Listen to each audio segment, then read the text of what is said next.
Bienvenue à tous, je suis ravie de vous accueillir sur mon podcast. Je m'appelle Audrey Martinez, je suis créatrice de contenu et auteure de romans. Rêve d'auteur est un podcast qui est publié chaque semaine, dans lequel je livre mon expérience et mes réflexions, sans tabou et sans langue de bois. Mon but étant d'aider les auteurs à réaliser leur rêve d'écriture, aller au bout de leur projet et à vivre du métier d'écrivain. Vous pourrez retrouver de nombreux conseils d'écriture, d'auto-édition ou encore de promotion sur ma chaîne YouTube, sur le site rêvedauteur.fr ou encore sur mes réseaux sociaux et notamment Instagram. N'hésitez pas à vous abonner au podcast, à laisser un petit avis 5 étoiles pour me permettre de faire connaître mon contenu et d'aider un maximum d'auteurs. C'est parti pour l'épisode, bonne écoute! Bonjour à tous, nouvelle semaine, nouveau vendredi, nouvel épisode, et on va parler travail à la maison. Alors pourquoi ? Parce que j'avais envie, mais surtout parce que après avoir fait les épisodes, vous savez, sur le corps qui dit stop, etc., pendant la période où j'étais un petit peu plus fatiguée, je me suis dit que c'était pas si facile, et je vous en avais parlé, de travailler à la maison, de travailler à temps plein à la maison. C'était vraiment pas évident, parce que c'est un autre rythme, et c'est pas toujours facile à prendre comme rythme. Une nouvelle organisation, solitude, voilà, devoir vraiment être son propre patron, mais devoir vraiment se motiver tout seul, hein, on a personne derrière qui nous dit bon alors t'as fait ce que tu devais faire.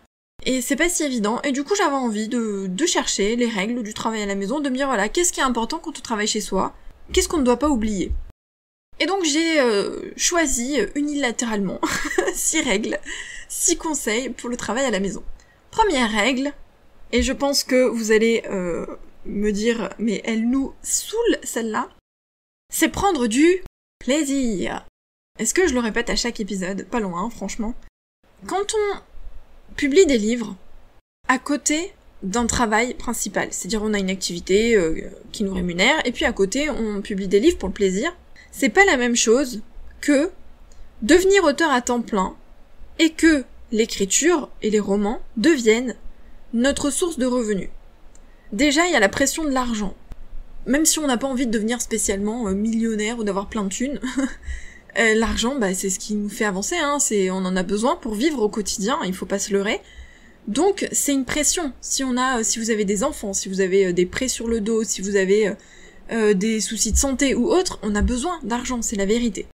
Et donc, quand l'écriture devient notre source de revenus, c'est une pression supplémentaire parce que c'est tellement aléatoire que ça peut devenir très stressant. Et au-delà de cette question d'argent, il y a aussi le fait de rester motivé à l'écriture.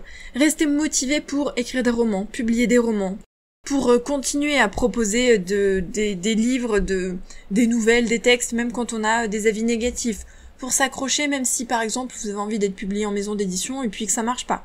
Donc il faut réussir à garder sa motivation sur le long terme, ne pas s'essouffler. Et j'en reviens à une notion dont je vous ai déjà parlé, c'est le pourquoi. Le pourquoi, c'est pourquoi t'écris. Pourquoi est-ce que tu écris ? Qu'est-ce qui te fait vibrer ? Pourquoi est-ce que t'as commencé l'écriture ? Ce sont des notions ultra, méga, supra importantes.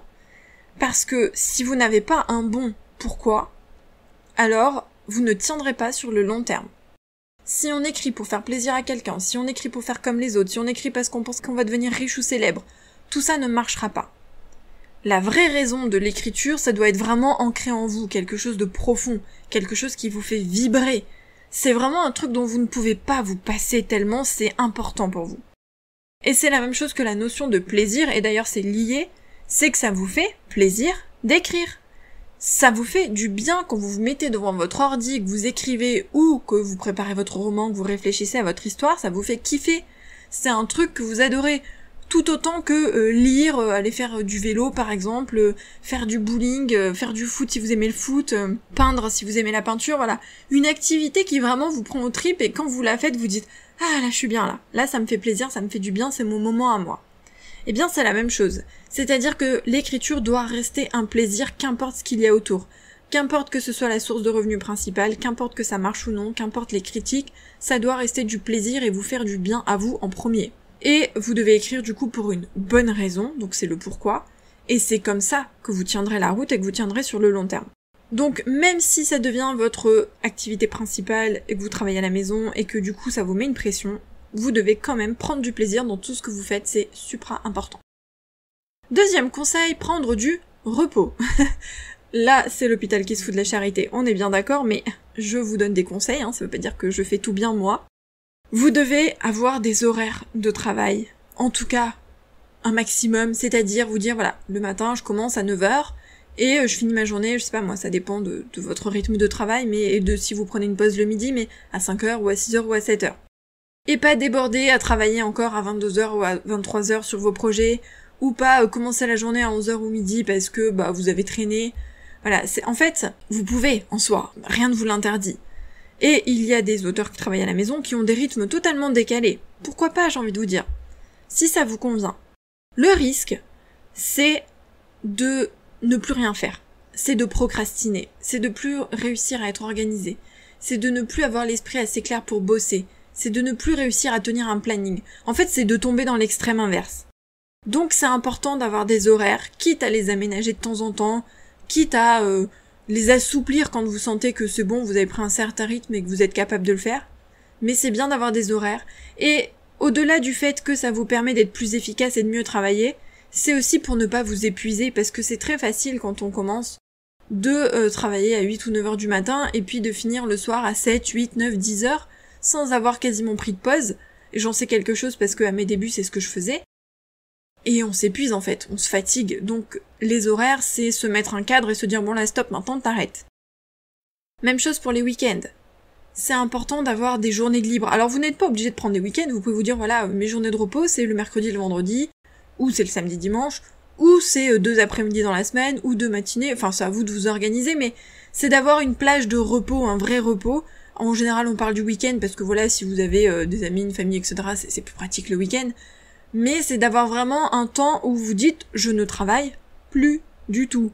Difficile quand on est auteur, je vous l'accorde, parce qu'en général on a quand même toujours la tête dans ses romans, mais en tout cas je ne suis pas devant mon ordi ou à mon bureau, etc.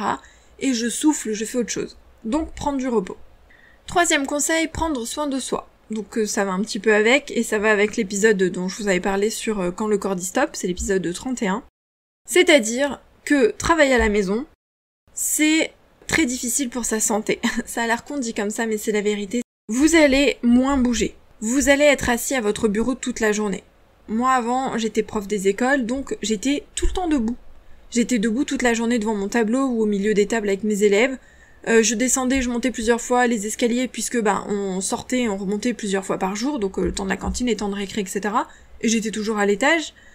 Je bougeais beaucoup plus, je me levais aussi, j'allais à l'école, etc. Je marchais entre le parking et l'école, bref, je bougeais.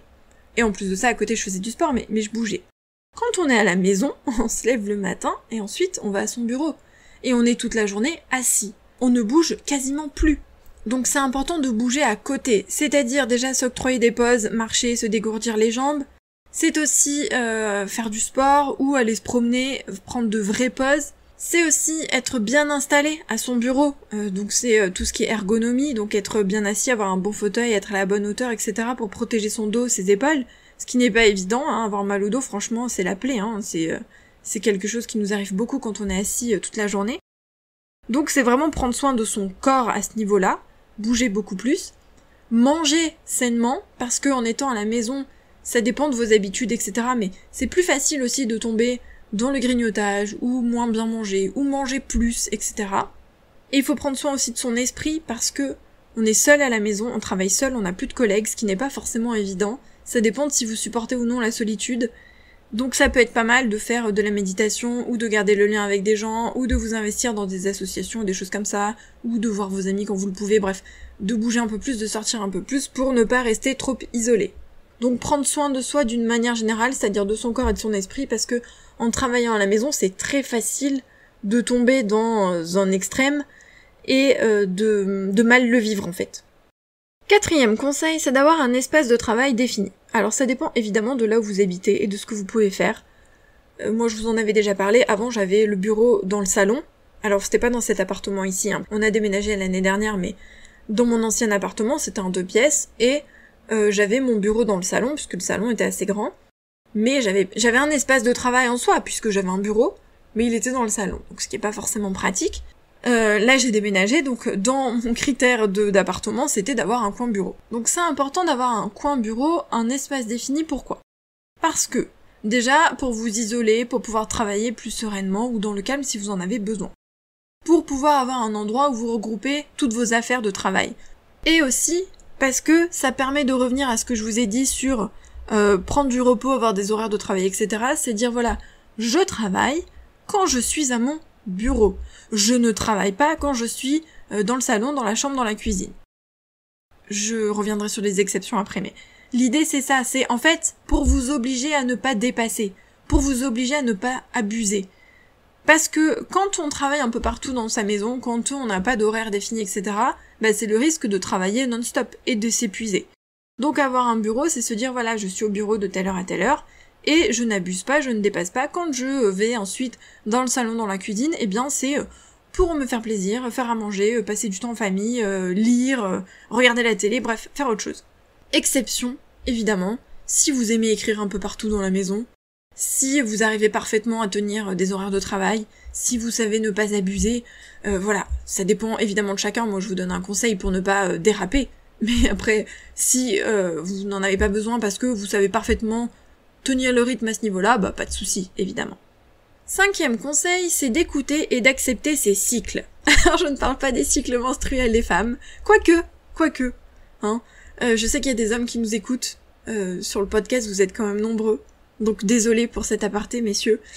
Mais oui, mesdames, mesdemoiselles, il faut aussi écouter ces cycles menstruels parce que ça impacte beaucoup sur notre énergie et notre état d'esprit. Donc je vous invite à aller fouiner de ce côté-là. Il y a vraiment énormément de choses intéressantes. Il y a des bouquins super intéressants. Il y a par exemple, alors je vais essayer de me souvenir des titres, mais je crois que c'est Kiffe ton cycle, Féminité sacrée, voilà ce genre de livre.